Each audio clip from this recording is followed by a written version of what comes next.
79 is a bill as proposed by Governor Reynolds that restricts funds to any county or city that reduces the budget of a law enforcement agency under its jurisdiction unless the total budget for the local entity is reduced by an equal or larger percentage or provides written justification to the Department of Management. Written justification for the reduction to a local law enforcement budget could include reductions related to one-time capital or grant, one-time equipment or vehicle purchase in the prior fiscal year, reduction related to lower personnel cost to lower cost entry-level law enforcement hiring, reductions due to merging or consolidation, including jail services, communications or dispatch services or law enforcement agencies, or reductions due to reduced population. The Department of Management has rulemaking authority to implement this section. Mr. President, that concludes my opening remarks. There are amendments. There are amendments. The amendments will be called up in the following order. Amendment 3061 with the Senator from Polk, Senator Bolton. Senate Amendment 3065 with Senator Bolton. And Senate Amendment 3066 with the Senator from Woodbury, Senator Smith. The Chair calls up Amendment 3061. The Chair recognizes the Senator from Polk, Senator Bolton for Amendment 3061. Thank you, Mr. President. Mr. President, I think Amendment 3061 is absolutely essential if we are going to be serious about making sure the state takes an active role in ensuring that local law enforcement has the resources they need to keep our communities safe. Looking at the text of the amendment, if the General Assembly enacts a law that results in the elimination of a revenue source for a local law enforcement agency of a political subdivision of the state, the local law enforcement agency shall not be required to comply with the law unless the General Assembly appropriates money sufficient to replace the loss of revenue. There are several exceptions provided in this legislation for local governments to be able to provide good cause for reductions in law enforcement budgets. There can be no better source of good cause than the state reaching into the local government's pocket and taking money out of their law enforcement budget. This is critical for consistency and actually achieving something important here, making sure the state does not take an active role in defunding local police priorities. Thank you. Is there further discussion on the amendment? The Chair recognizes the Senator from Scott, Senator Knoyer. Thank you, Mr. President. This amendment states the General Assembly will defund the police by enacting certain legislation. It does not go with the spirit of the bill. The bill intention is to prohibit defunding police by our local cities and counties. Senate Republicans stand with our law enforcement to ensure they are properly funded and have the resources they need to keep our communities safe. I urge my colleagues to resist this amendment. Chair recognizes the Senator from Warren, Senator Garrett. Thank you, Mr. President.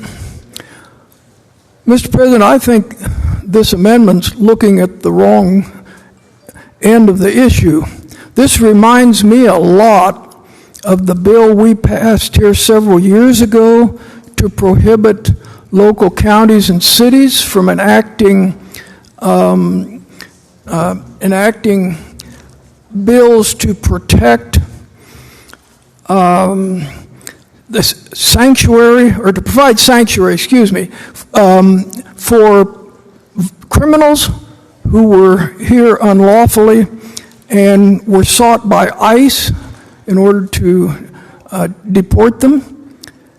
And we passed the bill, and we passed a rather severe penalty, pretty severe monetary penalties on any county or city that didn't comply with the law. And I said at the time, folks, we're not trying to penalize anybody. We just want to make sure they comply with the law. And as far as I know, that's exactly what's happened. I don't know of a single incident where any city or county has refused to cooperate with ICE, has refused to honor an ICE detainer. And that same principle is at work here. This is to ensure compliance of the law. We're not out to take away anybody's funding. Thank you, Mr. President. Chair recognizes the senator from Polk, Senator Bisignano. Thank you, Mr. President. I was okay in listening to this and how it was going. I understand what Senator Bolton's talking about. Then when Senator Garrett just finished and says that there's no intention, we have a bill that's on the calendar that talks about removing traffic cameras from Des Moines, that the price to law enforcement, because it's a designated fund, is $3 million. Now, to say you don't have intentions, you voted for it. Senator, you voted for it. This basically says we're kind of expecting it, and what are you going to do about it? Pretty simple, straightforward. If you vote to defund my police in Des Moines by taking out the traffic cameras, what do? I lose the money and I have to deappropriate it because that is public safety money. I can't have cameras. Then I deappropriate it. Then do I get punished for deappropriating it? That you deappropriated? So I think it's a very relevant question what he raised, and I can't believe you say that's not your intention when the bill's on the calendar. So I hope it doesn't pass. It's a great public safety protecting our police. Sure, it brings in revenue. So does everything else that we charge people with crime. But the fact is, it is a live round, Senator. It's a live round. You voted for it. A number of years, actually. Been around here forever. What are you going to do? That's the question Senator Bolton wants to know. Are you going to backfill into that to maintain our public safety, to maintain our traffic control, based on the actions of the General Assembly? I think it's a good amendment. I ask for your support. Seeing no further discussion on the amendment, the chair recognizes the senator from Polk, Senator Bolton, for final remarks on Amendment 3061. Thank you, Mr. President. It's astonishing. We just heard that we are talking about the wrong end of the issue. The wrong end of the issue. The only thing that is moving in this state right now to actually defund local law enforcement is a bill that has already advanced out of committee that will take $3 million out of police activities in the city of Des Moines and millions out of other communities. That's what happened. That is the thing that has happened. We heard in the committee process that there's just this threat that might happen, that some local government is going to go rogue and eliminate its police department. No one is doing that. No one is even talking about that in our city council chambers. We haven't seen an elected official stand up and say that they want to do that, with one exception. And it was here in this chamber, solely with Republican majority votes, legislation has been advanced out of subcommittee and out of committee to defund the police. That is the reality. This legislation, without this amendment, takes a very easy symbolic path. Wagging your fingers at local government and saying, don't defund your police or there will be consequences. Yet sitting here in this General Assembly, we have Republicans in state government saying, but it's okay if we defund your police. That's what Republicans are saying. And if you reject this amendment, not only are you saying it's okay for Senate Republicans to defund the police, it's okay for them not to backfill any resources to make sure it hurts. You want to talk about this issue with a shred of integrity, put your budget where your mouth is. Otherwise, this is pretty hollow.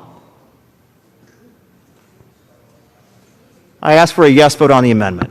And The senator from Polk moves the adoption of Amendment 3061 to Senate File 479. A record roll call vote has been requested. Secretary will open the voting system and receive your vote.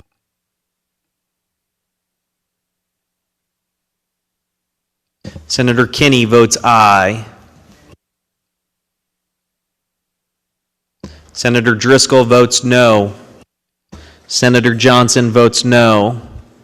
Senator Rosenboom votes no. Senator Reichman votes no. Senator Sweeney votes no. Senator Sinclair votes no. Senator Costello votes no.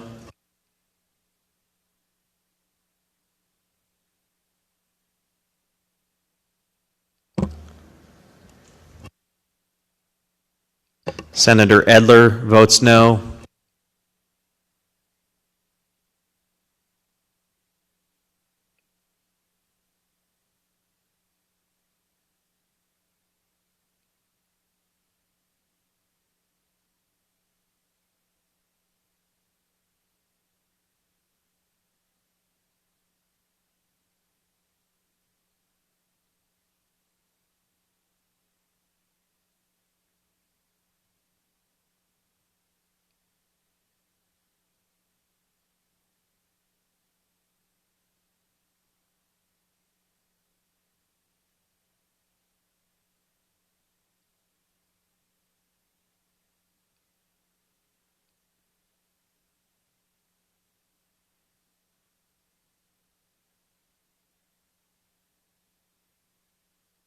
Senator Green votes no. Senator Schultz votes no. Has every senator voted? Every senator has voted. Secretary will close the voting system. Secretary will lock the voting system and record your vote. The Senate will pay attention to the result of the roll call. Those voting aye, 17. Those voting no, 31. The amendment is defeated. Excuse me. The chair recognizes the senator from Polk, Senator Bolton, for opening remarks on Amendment 3065.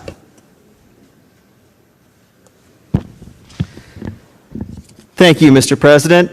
This amendment, Amendment 3065, goes back to a concept that we talked about the other day of making sure when we're talking about law enforcement, we do so at the individual level when we're talking about protecting our police and not defunding them. You see, once again, Senate Majority Republicans, exclusive with Senate Majority Republican votes, took away quite a few things from local law enforcement officers. I remember us debating all through the night about the importance of making sure every single police officer in our state is able to negotiate fair health insurance. Every single police officer in our state is able to talk about things like protective equipment and staffing and decisions on staff reductions. We had a vote on that.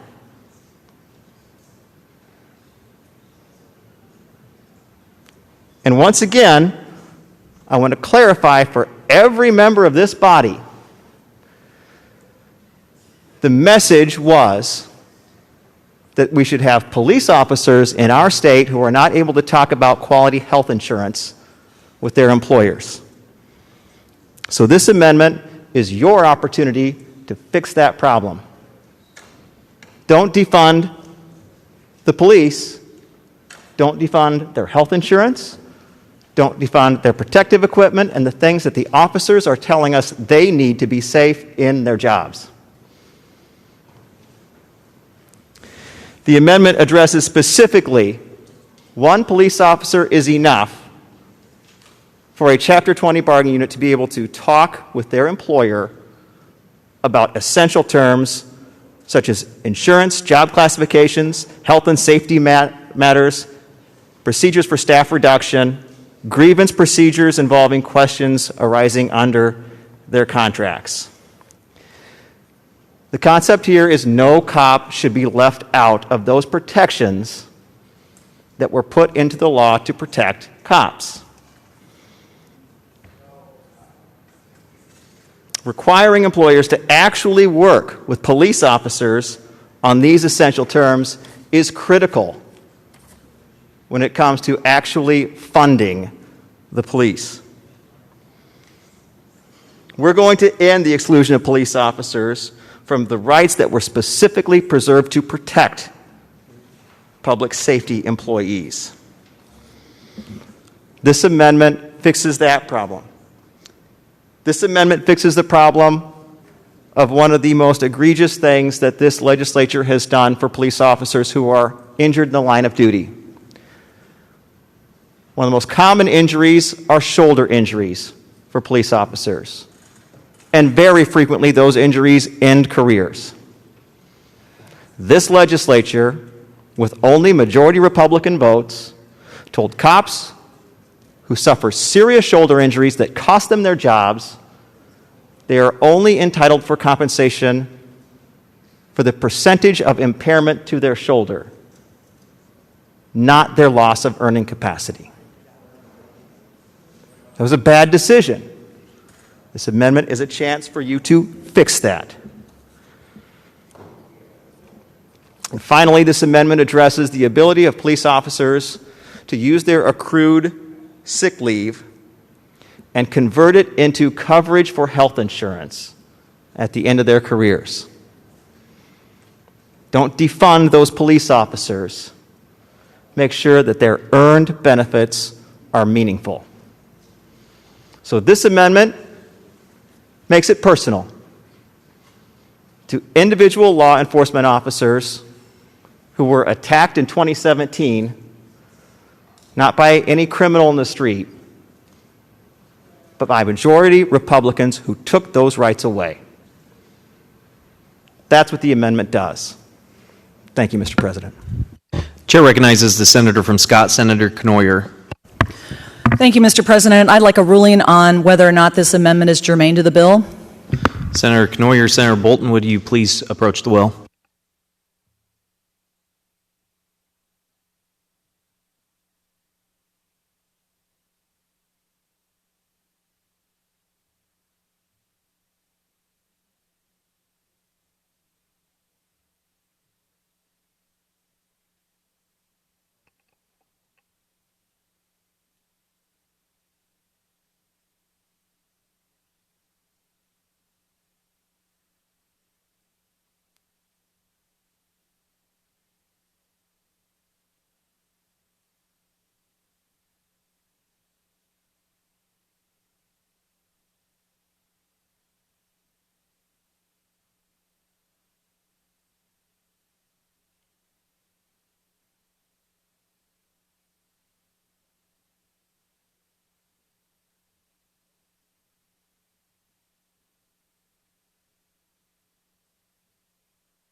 Senators, the amendment is not germane as it expands the scope and intent of the bill.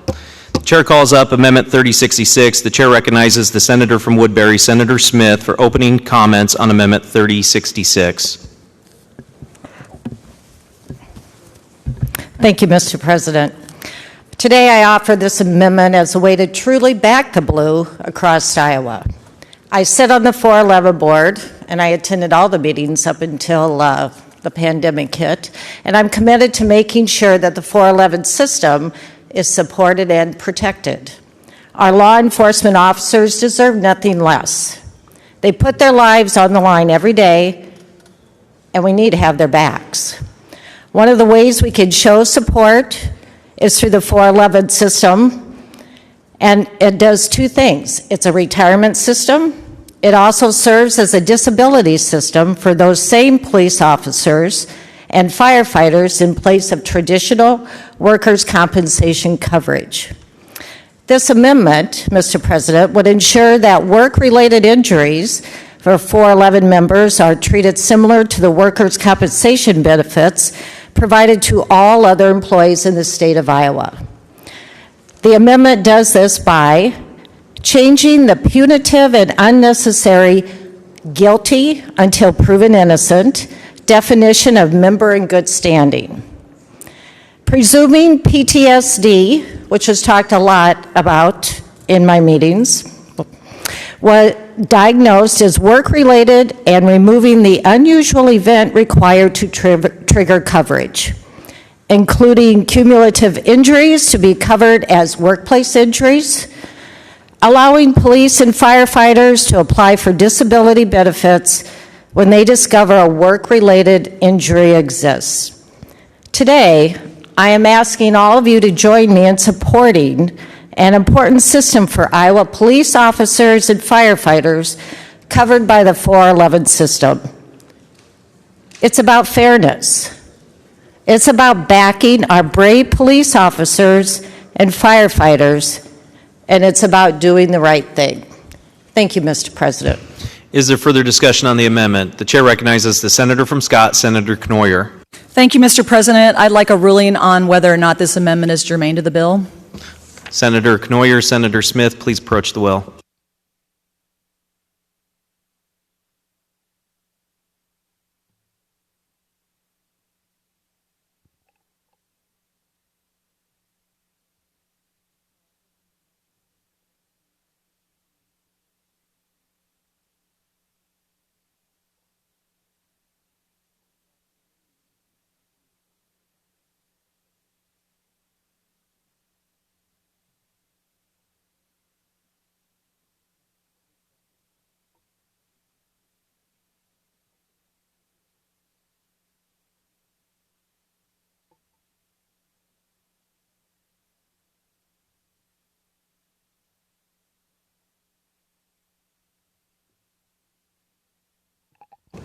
Senators, the amendment is not germane for the same reasons as previously stated on the other amendment. It expands the scope of the bill beyond its original intent. That disposes of all amendments. We are now back on Senate File 479. Is there further discussion? Seeing none, the chair recognizes the senator from Scott. Would you like to speak? Okay. The chair recognizes the senator from Polk, Senator Bolton. Thank you, Mr. President. We just saw 3 efforts from Senate Democrats to do meaningful things for local law enforcement. And what happened to this incredible spirit that we've seen recently of we have to do everything we possibly can to support police officers in our communities? Amendment number 1, voted down strictly along party lines, only Senate Republicans voting no. And what did Amendment 1 do? It said that you guys couldn't defund the police. You're fine telling other people what they can and can't do, but when it actually came to your actions and the consequences for what you do, you made an exception that said you can defund the police as much as you want. Deal with it, local governments. That's the reality of what that first vote was. And then we use a procedural trick. Senator Knoyer stands up and says, we're not even going to give the dignity of debate to concepts about protecting law enforcement officers when they're injured in the line of duty, or whether or not they should have quality health insurance. No local government has defunded its police department, but there's certainly been changes to the health insurance benefits for police officers in this state. That's a real thing that's happening in our communities. No action to address that, not even a debate on that issue, despite 2 opportunities to have that debate. You shut it down. No. State your point. Thank you, Mr. President. As I recollect, Senator Knoyer did not deny anything. The ruling was those were not germane. There was no denial on this side. Thank you. Just for clarity. The point is well taken. Senator Bolton, you may proceed. Thank you, Mr. President. A choice was made to call a germaneness issue on those 2 amendments. That was a specific choice that was made. And it was made to avoid that discussion. And yes, these issues are germane. When we talk about whether or not local governments should fund the police, You better believe health and safety should be considerations on their funding. You better believe their protection of 411 benefits, of workers' compensation benefits, of quality health care should be part of those funding decisions. Salaries and wages should be a part of those funding decisions. But you washed your hands of those issues. We're not going to get in the weeds on something that actually would help a police officer. You want to stand here and talk about something that is politically convenient to do so right now. But when push came to shove, when law enforcement officers were up here speaking out about their rights in the workplace, you didn't have a problem standing up to them at that point. It was said in one of our debates recently that law enforcement organizations aren't registering for or against these bills because they're afraid of the consequences. They weren't afraid to stand up for their health and safety. They weren't afraid to talk about their public sector bargaining rights. They were willing to stand up, not just with registrations on a piece of paper in the Senate, to stand up outside the chamber, pleading with you, don't take away our rights to bargain over quality health insurance, over adequate wages, over staffing, over equipment. You didn't flinch at that point. So now, here today, we're going to have a debate over whether or not local governments can defund the police. And you know what? If this legislation passes, the real irony of this whole thing, it's going to be harder for local law enforcement to ask for additional funding without the fear of permanently increasing budgets and making it impossible for a local government entity to ever step away from that decision. We're talking about special enforcement operations for a current problem in a community. You want to step up law enforcement for that with a one-year program? Try to run a pilot program? Be careful, because you are going to permanently alter your city or county budget to do so. You're going to make it harder for local governments to increase police funding with this legislation.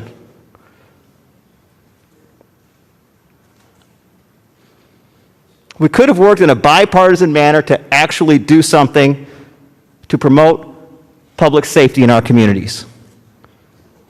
Instead, we get this: a hollow, symbolic gesture that when you're given the opportunity to say, you won't defund the police, you voted down on party lines. Public safety seems to have mattered for the first time in a real sense when you saw it as politically opportunistic to do so. When it mattered 4 years ago, you found it very easy to tell local law enforcement no. Thank you, Mr. President. Chair recognizes the senator from Story, Senator Cornbach. Well, thank you, Mr. President. I want to build a little bit on what Senator Bolton was talking about. I'm sure I speak for everyone in this body when I say we reject the slogan defunding the police. It's not what we want. We want better policing, not less policing. But what Senator Bolton was referring to is the law of unintended consequences. When you implement a scheme like this that forces any increase in police budget to be ratcheted on in perpetuity, you make city councils and city managers much less willing to make any increase at all. I served on the city council in the city of Ames 25 years ago. We did some innovative things. We hired a community relations officer. Now, we didn't know for sure, whether that was going to work out, whether it improved community relations. As it happened, it did. We've had several officers flow through that position since then. Made me feel real old recently to find out the first guy we hired is now retired. We did something innovative. We took a risk. We didn't know it was going to succeed. It happened to succeed in that case. But if this kind of ratcheting up policy is put in place, people may think, city councils may think 2, 3, 4, 5, 8, 10 times before committing to that kind of innovative expenditure. What other kinds of innovative expenditures might there be? Well, how about a drug education policy with officers visiting classrooms? All right, if you have a drug problem that emerges in your community, you want to respond in that kind of way for prevention rather than having to bust a lot of kids and put them in jail. But if I'm a city council member, I have this kind of policy in place, I got to say, I'm not sure that necessarily a drug education program will succeed. I don't want to try an experiment, have it fail, and then get stuck in perpetuity with that expenditure, tying up those taxpayer funds. Another example of the law of unintended consequences would come with regard to efficiency. I understand that there's an exception in here for mergers and consolidations with other police departments or function across departments, but what about other forms of efficiency? The incentive for efficiency is to find a way to deliver better services at lower cost and then to pass those cost savings on to the taxpayers. This bill would prevent that. So I'm afraid, I understand the intention. I fully support our police. When I was on the city council, we voted to increase police funding. And nobody in this body wants to defund the police. But let's take a more intelligent and thoughtful approach here. Don't hamstring city governments in ways that remove the incentive for innovation, remove the incentive for finding more efficiency. Let's start over. Let's think a little bit more deeply about consequences and unintended consequences. This bill needs more work. Seeing no further discussion, the chair recognizes the senator from Scott, Senator Knoyer, for final remarks on Senate File 479. Thank you, Mr. President. Last June, the Iowa legislature came together in a bipartisan manner to pass police reforms to add additional accountability and training for law enforcement that benefits both the community and police. Amid this progress in Iowa, there are growing calls to defend the police across the country. The answer to police misconduct is not to defund and eliminate police. It's to invest and change the conduct through continual training that includes de-escalation, inherent bias training, and other enhancements to improve how officers interact with our citizens. Defunding the police will not achieve the change that is wanted. In fact, it could make things worse. Take Minneapolis. In December 2020, just 2 months ago, they defunded their police by $8 million. How did that work out for them? It backfired big time. Just 2 months later, what resulted in the 2 months since then resulted in spikes in violent crime, spikes in response times, and the rise of crimes in the city, including daylight car thefts, robberies, assaults, shootings, and street racing. The only winners in defunding the police are the criminal element. After the loss of 200 officers who either retired, resigned, or took extended leave, just 2 months later, leaders in Minneapolis are reinvesting, making a complete about-face on their previous decision to defund the police, they are reinvesting $6.4 million to attract officers to the department to deal with the soaring crime rate in the city. The damage has been done. Minneapolis's struggle to implement meaning reform serves as a microcosm of how the defund the police movement has impacted this entire country. The law-abiding citizens of Minneapolis are left to clean up the messes caused by riots that resulted in property damage, businesses decimated, livelihoods destroyed, and many left wondering if they are still safe in their own homes.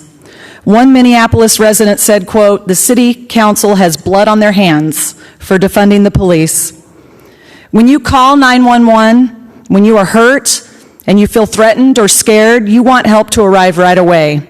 You don't have minutes to wait when seconds count. When you don't have enough officers, it results in slower response time that has led to dangerous situations. The men and women of law enforcement get up every morning, put on their bulletproof vest and their uniform, and go to a job where they have taken an oath to protect us and keep our communities safe.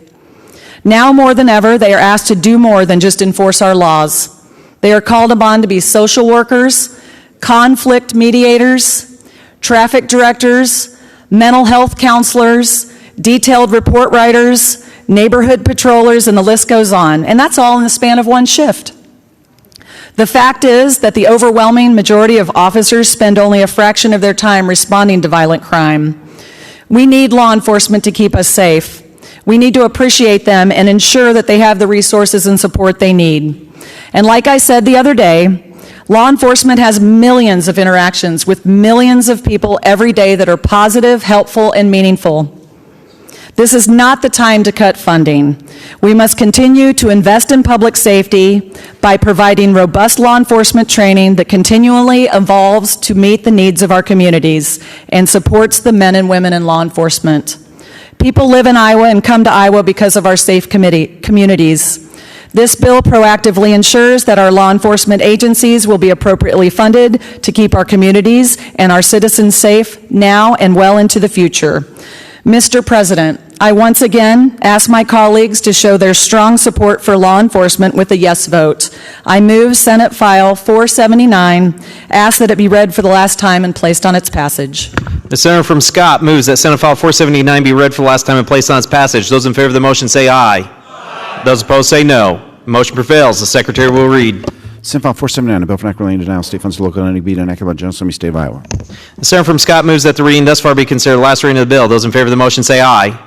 Those opposed say no. The motion prevails. Is the title agreed to? Yes. The title is agreed to. The question now is, shall the bill pass? Those in favor of the passage of Senate File 479 will vote aye. Those opposed vote no. The secretary will open the voting system and receive your vote.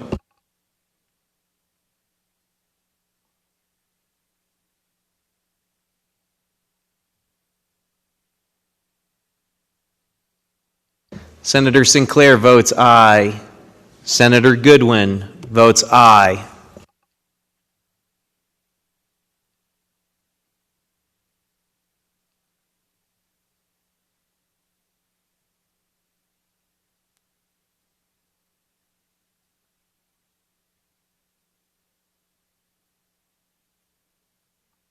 Senator Zumbaugh votes aye.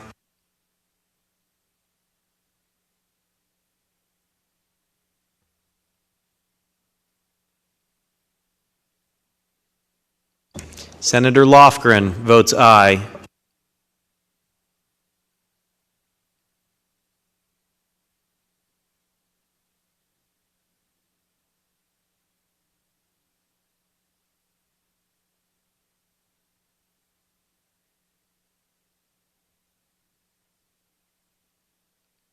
Senator Costello votes aye. Has every senator voted? Every senator has voted. The secretary will close the voting system. Secretary will lock the voting system and record your votes. The Senate will pay attention to the result of the roll call. Those voting aye, 41. Those voting no, 7. The bill, having received the constitutional majority, is declared to have passed the Senate and the title was agreed to.